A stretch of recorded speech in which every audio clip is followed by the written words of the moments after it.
Taswira TV, al'adunmu mutuncinmu. Hello everyone, you are all welcome to Taswira TV English program presented by me, Faisal Ibrahim Kako. This is English analysis section.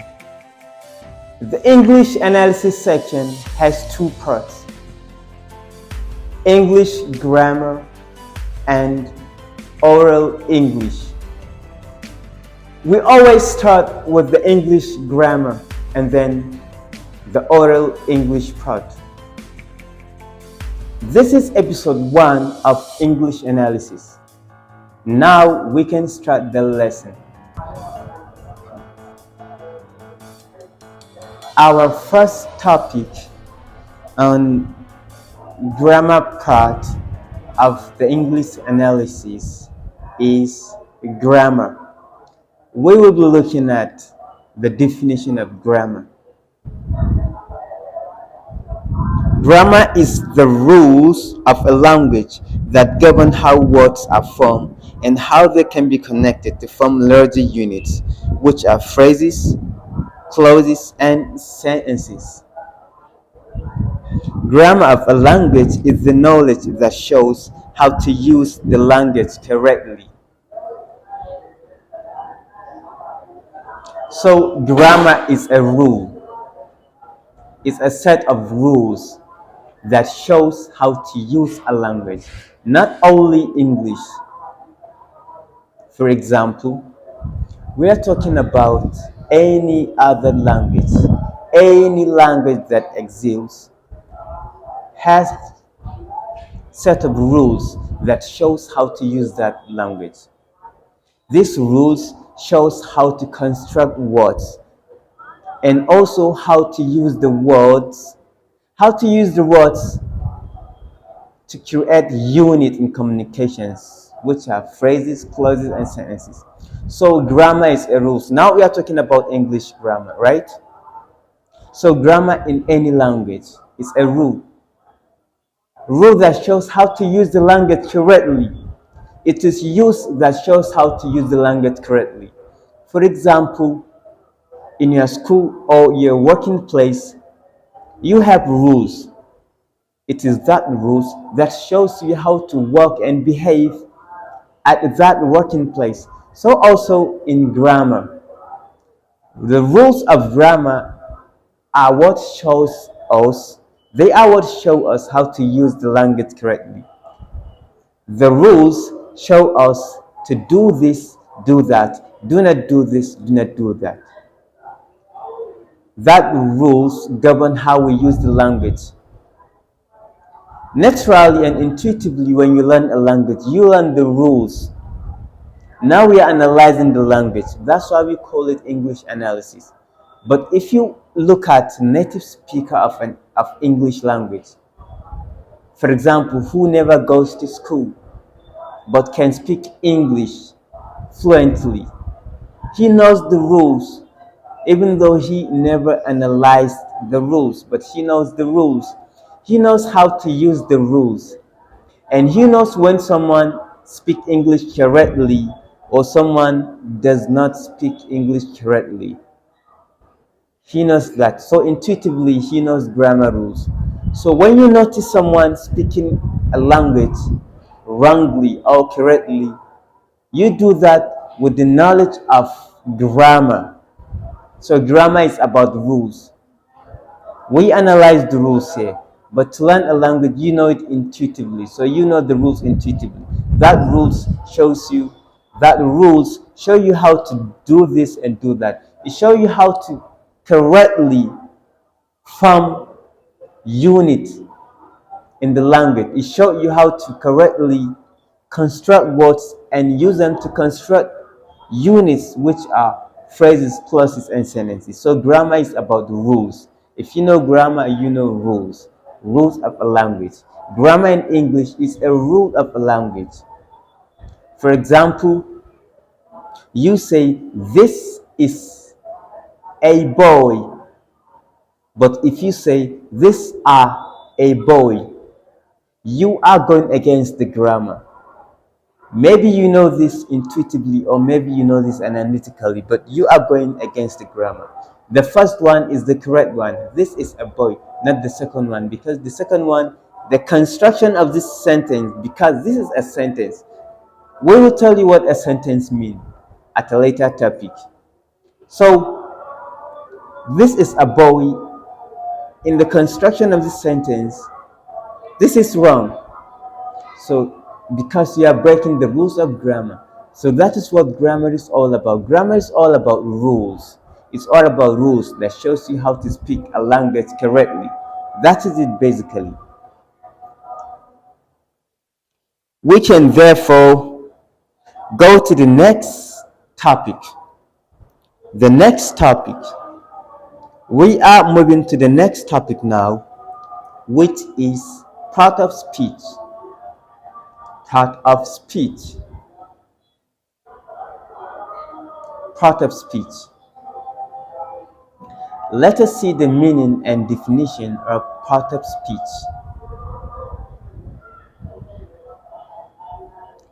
Parts of speech are the classification of words according to the grammatical functions. Some say according to the grammatical function in a sentence. There are 8 parts of speech in English. So we said parts of speech are the classifications of words according to their grammatical functions in a sentence. According to their grammatical functions. Every word that ever exists must have its own function. It must have its own function. Every word that ever exists must have its own function, especially in a sentence. Let me give you an example. If I say cat, cat, do you know cat? Or dog, do you know dog? Or car, or aeroplane, or a house, or school, or a market. All these are examples. Let me give you more. For example, Faisal, myself, or John, or Mariam, or David. All these are words. But don't you realize that these words are names of people and things? House, stones, book, bag, road, water, air. Don't you realize that all these examples of words I'm giving are names of things? Are names of things. They are names of things. So we can say that the function of all the examples of these words I've given are names. That is, they are names. That is their function. They are names. They are names. But let me give you another example of another set of words. For example, to jump, to cry, to walk, to think, to laugh, to dance, to love, to like, to hate, to fight, to slap, to run, to cook, to wash. Good, right? These are also another example of set of words. But don't you realize this set of words are denoting actions or state of being? For example, to be, is, to be, was, were, jump, cry, laugh. I'm coming back again. Jump, laugh, is, are, seems, like, seems, becomes, wants, is, are, were, jump, cry, wash, laugh, dance, talk, smile, think. Don't you realize all these examples of words are denoting actions or state of being? They are talking about actions. Most of them, some are words of state of being, some are express state of being. So they are denoting actions, while some of them express state of being. You realize that, right? They are denoting action and state of being, while most of them are even talking about action. So you have realized that these words are talking about actions. They are denoting actions. Actions, what you do, maybe with a physical body, maybe you on your head thinking, it depends. But they are talking about actions. For example, I say walk, I say jump, cook, right? So we can say that their function is action. Their function is action. Unlike the function of the first example of set of words I've given, which is name of things, they are denoting actions. Let me give you another set of example of words. Tall, beautiful, big, thin, heavy, light, blue, red, green, expensive, kind, lazy, ugly, white, old, new, thin, expensive, long, short. What about this word? You can take a minute and think about this word. What are they talking about? What's their function? This is the end of the English grammar part. And what we have next is the oral English part. This is the beginning of the oral English section, and we start things off with the definition of the oral English itself. The definition. Of course, oral English is a section that deals with analytical knowledge of spoken English. We'll be analyzing how our speech sounds are, what we say, how we say, describe how we say things, see the practical way we speak, many aspects of pronunciation. But before we get to that, we will start with some concepts. We will go through a long explanation of concepts. So the early chapters of oral English will not start with the pronunciation, telling you how sounds are, or etc. No, we won't start with that. We are going to start with the concept. We will start with long explanation until we cover some episodes, and then we will start with the actual analysis on the pronunciation, description of sounds, and the rest. So now we start with the definition of oral English. The definition says oral English is the aspect of English language that deals with the analytical knowledge of spoken English. I repeat, oral English is the aspect of English language that deals with the analytical knowledge of spoken English. In general, oral English is the aspect of, oral aspect of a language. Oral aspect of a language in general is the aspect that deals with the analytical knowledge of spoken part of that language. So we are talking about English. We say of English. Okay.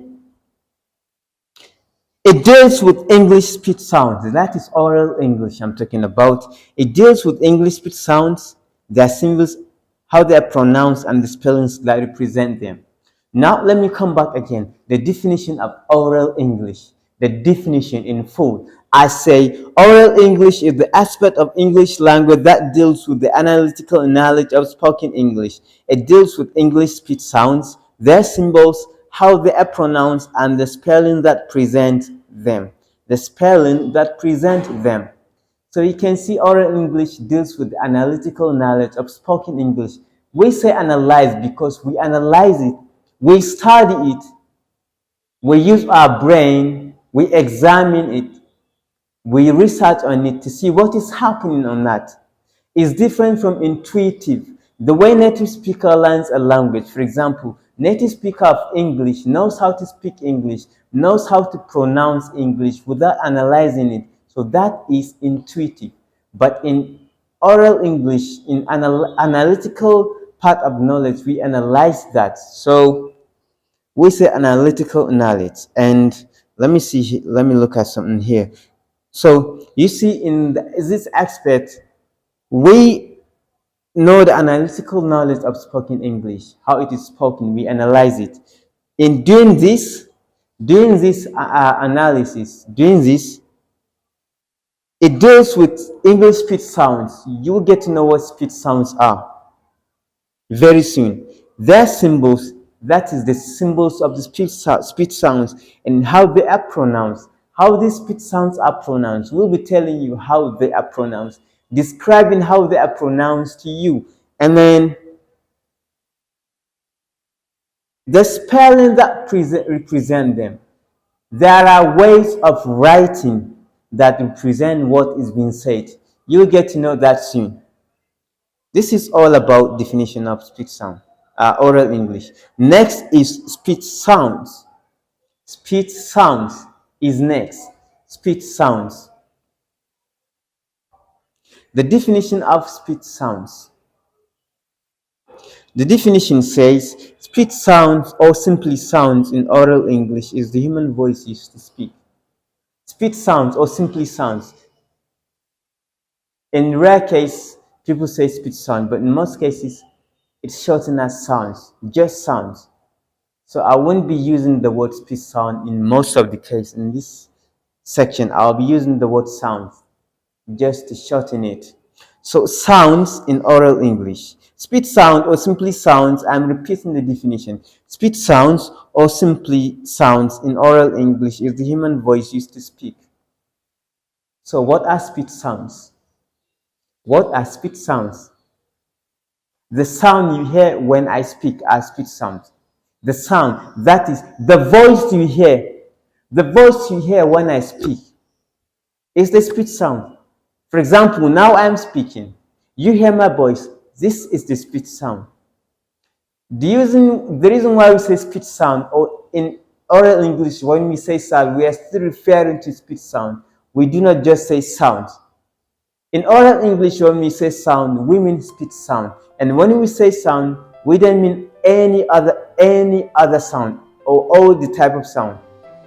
No, we don't need any other sound.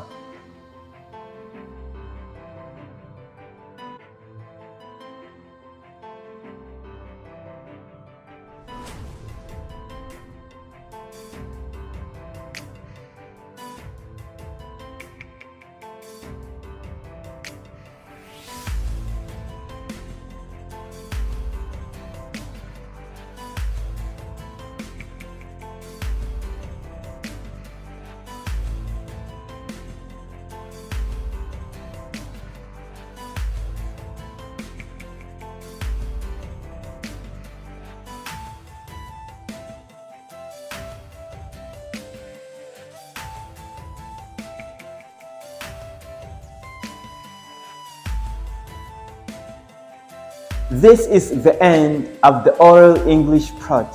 So this is the end of the lesson program for this episode. I wish you best of luck during this practice exercise. If you do not get the answers to the exercise the way you should, then you need to watch the lesson program again, and then you go back to the practice exercise. You repeat this process again and again and again and again until you achieve great mastery. Basically, you can watch this lesson program for as many times as you like in our social media handles.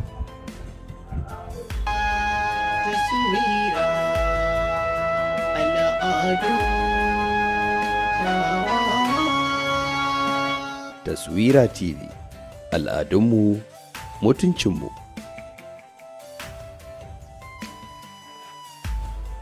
To watch this program in our social media handles, you visit Taswira TV Studio on YouTube, Taswira TV on Facebook, on Instagram, on TikTok. All these are there. You can see them.